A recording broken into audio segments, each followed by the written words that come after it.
Movie के शुरू में बताया जाता है कि कुछ म्यूजिक इतना ताकतवर होता है कि उनसे सोल्स तक अट्रैक्ट होने लगती हैं। यहाँ तक कि ये म्यूजिक फ्यूचर और पास्ट से भी सोल्स को खींच लाता है।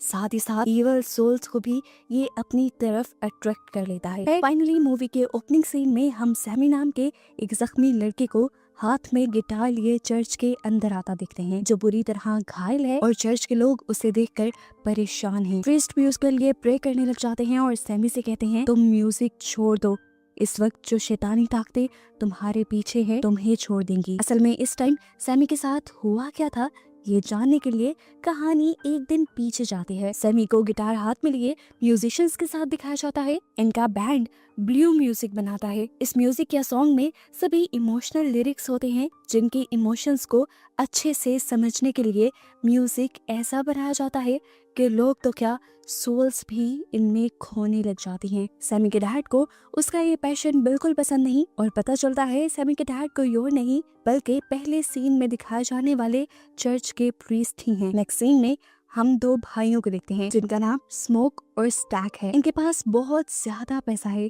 जिसे वो एक बहुत बड़े गैंगस्टर से लूट कर लाए थे। इतना पैसा और पावर होने के बावजूद लोग उनकी रिस्पेक्ट नहीं कर रहे थे क्योंकि वो ब्लैक कम्युनिटी से हैं। खैर उन्होंने शहर में आते ही महंगे दामों एक वाइट आदमी से फैक्ट्री की जगह खरीदी जहां वो अपनी कम्युनिटी के लोगों के लिए नाइट क्लब बनाना चाहते हैं। इस क्लब में गाने बजाने के लिए भी कोई चाहिए था। वो स्टेशन पे गए तो सैमी की आवाज और उसके बैंड के म्यूजिक ने उन्हें अट्रैक्ट कर लिया और इन्होंने सैमी के बैंड को अपने क्लब में परफॉर्म करने को कहा। ये लोग यहाँ से निकलकर दो चाइनीज लोगों को भी हायर करते हैं जिनका एक रेस्टोरेंट था। स्मोक और स्टेक चाहते थे कि उनके क्लब में भी खाने पीने का सारा इंतजाम यही दोनों संभालें। इसके बाद स्मोक चाहता है अपनी वाइफ से मिलने के लिए। स्मोक की वाइफ वुडो मैजिक करती थी, इसी वजह से स्मोक अपनी वाइफ से दूर रहने लगा था। इतने अरसे बाद मिलने पर भी इन दोनों की इसी बात पर बहस होने लग जाती है और उसकी वाइफ उससे कहती है तुम लोग जो वर्ल्ड वॉर 1 से बच कर आए हो वो मेरे ही वुडो मैजिक की वजह से है।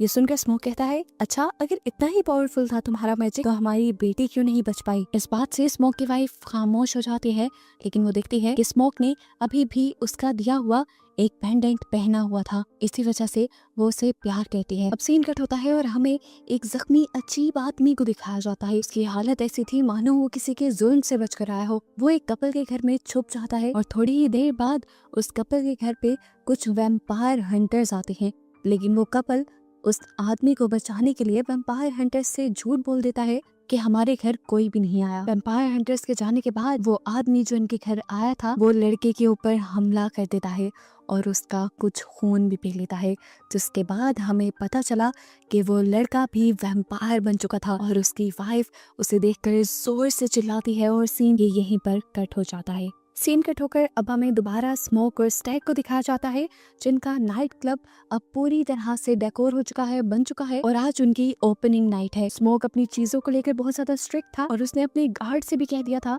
कि कोई भी बिना टिकट के या कम पैसों वाले टिकट से अंदर नहीं आएगा, जबकि उससे ऑपोजिट स्टैक का ख्याल था कि उनकी कम्युनिटी के लिए उनका ये क्लब एक जन्नत की तरह होना चाहिए। वो अपने थके हारे दिन में थोड़ा सा रेस्ट करने के लिए आएंगे, अगर वो कम पैसे भी दें तो कोई बात नहीं। दिखाया जाता है कि पहले ही दिन उनका नाइट क्लब फुल सक्सेस पे था क्योंकि बहुत सारे लोग यहाँ आए थे। सैमी अब अपनी परफॉर्मेंस शुरू कर देता है, लोग जिसमें खो जाते हैं और अब उसके म्यूजिक से हम सोल्स को भी अट्रैक्ट होकर यहाँ आते हुए देखते हैं। यही नहीं, अब वो तीनों वैम्पायर भी यहाँ आ चुके थे, जिसमें पहले एक वैम्पायर ने आकर कपल को वैम्पायर बनाया था। एज वैम्पायर वो बिना परमिशन के क्लब के अंदर नहीं जा सकते थे। जब इन्होंने परमिशन ली तो स्मोक ने इन्हें मना कर दिया क्योंकि वो वाइट था और वाइट लोग इनकी कम्युनिटी को अच्छा नहीं समझते थे। अब स्मोक इनसे बदला ले रहा था। हालांकि वैम्पायर ने बोला भी कि हमारे पास बहुत पैसा है, मैं सिर्फ इस सॉन्ग से अट्रैक्ट होकर यहाँ आया हूँ और यहाँ पर बहुत पैसा भी लुटाऊंगा। जब स्मोक अपने फैसले पर अटल रहा तो ये तीनों वैम्पायर बाहर जाकर गाना गाने लग गए। कुछ देर बाद हमें दिखाया गया कि अंदर स्मोक और स्टेक की उनकी दोस्त मैरी के साथ लड़ाई हो जाती है, जिसकी मॉम ने इन दोनों को पाला था। गुस्से में वो क्लब से बाहर चली गई जहां वो तीनों वैम्पायर थे। वो लड़की वैम्पायर मैरी से बात करने की कोशिश करती है और कहती है कि हमें क्लब में एंट्री दिलवा दो, हमारे पास ये सोने के सिक्के हैं जो हम अंदर देंगे। लेकिन मैरी को यहाँ पहले वाले वैम्पायर की हरकतें कुछ अजीब लगी क्योंकि मैरी को देखकर उसके मुंह से पानी आने लगा था और बिना वक्त गवाए उसने मेरी के ऊपर हमला भी कर दिया। मेरी को काट के उसका खून पीकर उसने यहाँ मेरी को भी वैम्पायर बना दिया। वैम्पायर बनने के बाद वो अब क्लब के पास गई और परमिशन लेकर क्लब के अंदर भी चली गई। यहाँ जब वो स्टेक के साथ क्लोज होने लगी तो उसने स्टेक के ऊपर भी हमला करते हुए उसका खून पिया और उसे वैम्पायर बना दिया। ये सब स्मोक यानी स्टेक का भाई देख चुका था। वो मैरी के ऊपर अपने भाई को बचाने के लिए गोली चलाता है, लेकिन मैरी हंसते हुए यहाँ से ऐसे चली जाती है जैसे उस पर इन गोलियों का कोई असर ही नहीं है। स्मोक मैरी को अपनी बहन मानता था। उसका ये बिहेवियर देखकर वो इमोशनल हो गया और उसने फिलहाल के लिए ये नाइट क्लब खाली करवा दिया। लेकिन तभी स्मोक की वाइफ यहाँ आई और उसने बताया कि मैरी एक वैम्पायर बन चुकी है, इसी वजह से उसके ऊपर गोलियों का भी कोई असर नहीं हुआ। स्मोक की वाइफ को ये सारी बातें इसलिए पता थी क्योंकि वो वुडू मैजिक पर बिलीव करती थी। हम देखते हैं कि क्लब का सिक्योरिटी गार्ड भी जब इजी होने के लिए थोड़ा सा बाहर निकलता है तो वही वैम्पायर इसके ऊपर भी हमला करके उसे भी वैम्पायर बना देते हैं। इसके बाद जब वो भी क्लब के अंदर आना चाहता था तो उसे भी परमिशन मांगनी पड़ी। ये देखकर स्मोक की वाइफ फौरन समझ गई कि अगर ये परमिशन मांग रहा है तो डेफिनेटली ये भी एक वैम्पायर बन चुका है। ये आदमी कहता है अच्छा अंदर ना आने दो, एटलीस्ट मुझे आज के पैसे तो दे दो। अब स्मोक उसको उसके पैसे देने के लिए जैसे ही हाथ बाहर करता है तो यह आदमी उसके हाथ पे काटने ही वाला था, पर अपने आप को बचाने के लिए स्मोक ने उसके ऊपर फायर कर दिया। अंदर हम देखते हैं स्टेक को जिसको मैरी ने वैम्पायर बनाया था, वो अब होश में आ चुका था। इससे पहले कि वो यहाँ के लोगों के ऊपर हमला करता, स्मोक की वाइफ उसके ऊपर गार्लिक जूस फेंक देती है जिससे उसे बहुत दर्द होता है। सबकी जान बचाने के लिए स्मोक की वाइफ सबको बताती है कि इन वैम्पायर से बचने के कई रास्ते हैं।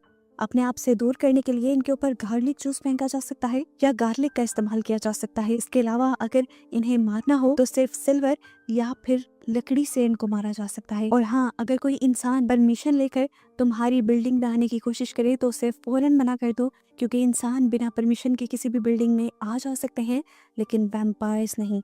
अब वो बार के अंदर मौजूद सभी लोगों को गार्लिक खाने को कहती है ताकि वो ये कंफर्म कर सके कि यहाँ पर मौजूद सारे लोग अभी तक इंसान हैं। अब इस क्लब से बाहर का सीन दिखाया जाता है।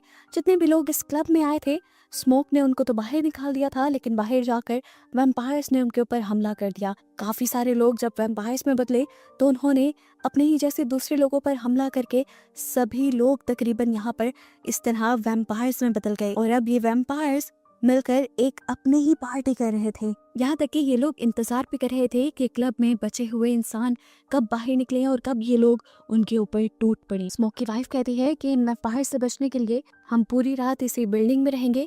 सुबह होने पर ये सभी वैम्पायर्स यहाँ से गायब हो जाएंगे क्योंकि वो सूरज की रोशनी में नहीं रह सकते। अब यहाँ पर वो पहला वैम्पायर आकर स्मोक और उनके सभी साथियों को मनाने लगता है कि उन्हें भी वैम्पायर्स बन जाना चाहिए क्योंकि ये सबसे बेहतर डिसीजन है। यहाँ पे रेसिज्म नहीं है, यानी काले गोरे का कोई कॉन्सेप्ट नहीं है। साथ ही यहाँ वैम्पायरिज्म में कोई मौत भी नहीं है। यहाँ वैम्पायर्स के बारे में एक और इंटरेस्टिंग फैक्ट ये पता चलता है कि जो वैम्पायर दूसरे इंसान को शिकार करके वैम्पायर बनाता है उसकी मेमोरी भी पहले वाले वैम्पायर को मिल जाती है। ऐसे इस वैम्पायर ने जिस कपल के ऊपर सबसे पहले हमला किया था वो कपल पहले ही स्मोक और स्टेक के ऊपर हमला करने ही वाले थे, उनको लूटने वाले थे, क्योंकि शहर में किसी को भी ये बर्दाश्त नहीं हुआ था कि ब्लैक लोग यहाँ के सबसे अमीर लोग हों।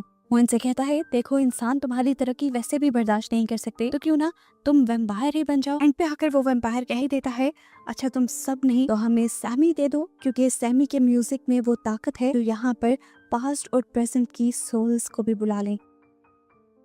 अब यहाँ पर वो चाइनीज औरत जो रह गई थी जो रेस्टोरेंट यहाँ चला रही थी, ये वैम्पायर्स उसको धमकी देते हैं कि हम तुम्हारे घर पे जाकर तुम्हारी बेटी के ऊपर वार करेंगे। ये सुनकर वो जज्बात में आकर उनको अपने से लड़ने की धमकी दे देती है और ऐसे वैम्पायर्स को इस नाइट क्लब के अंदर आने की परमिशन मिल जाती है।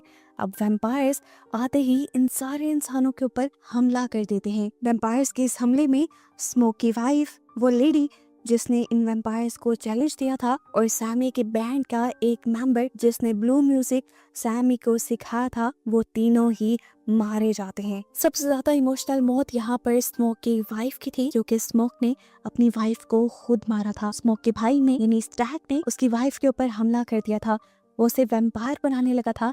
इससे पहले कि वो वैम्पायर बन जाती, स्मोक ने एक वुडन स्टेक से अपनी ही वाइफ को मार दिया। यहाँ हम देखते हैं कि सैमी और सैमी के साथ ही इन वैम्पायर से बचकर भागने की कोशिश करती है, लेकिन पहला वैम्पायर जिसका नाम रेमिक है वो उन्हें रोक लेता है, जबकि दूसरी तरफ स्मोक की लड़ाई अपने ही भाई स्टैक के साथ होने लग जाती है। यहाँ सैमी और उसकी पार्टनर के ऊपर आखिर रेमिक हमला कर ही देता है। उसने सैमी की पार्टनर को काट लिया था। सैमी की पार्टनर उससे कहती है कि मेरी छोड़ो, अपनी जान बचाकर यहाँ से भागो। इतने सारे वैम्पायर से बचकर भागना आसान नहीं था। सैमी के पीछे ये सारे लगे हुए थे, इसलिए सैमी अपने आप को बचाने के लिए अपना गिटार रेमिक के सर पे मार देता है। उसके गिटार में बहुत सा सिल्वर लगा हुआ था, जिसकी वजह से रेमिक को बहुत ज्यादा दर्द हुआ। और क्योंकि ये सारे वैम्पायर्स कहीं ना कहीं रेमिक से कनेक्टेड थे, इसीलिए सभी वैम्पायर्स को दर्द हुआ और सैमी को यहाँ से भागने का मौका मिला। अब हम देखते हैं कि रेमिक भागकर सैमी के ऊपर आकर हमला करने ही वाला था कि इस मर्तबा स्मोक सैमी को बचाने आ गया और उसने एक वुडन स्टेक रेमिक के जिस्म के अंदर स्टैब कर दिया। सभी वैम्पायर्स रेमिक की या कह लें उनके लीडर की मौत से शॉक रह गए और इतनी ही देर में सुबह का सूरज भी निकल आया।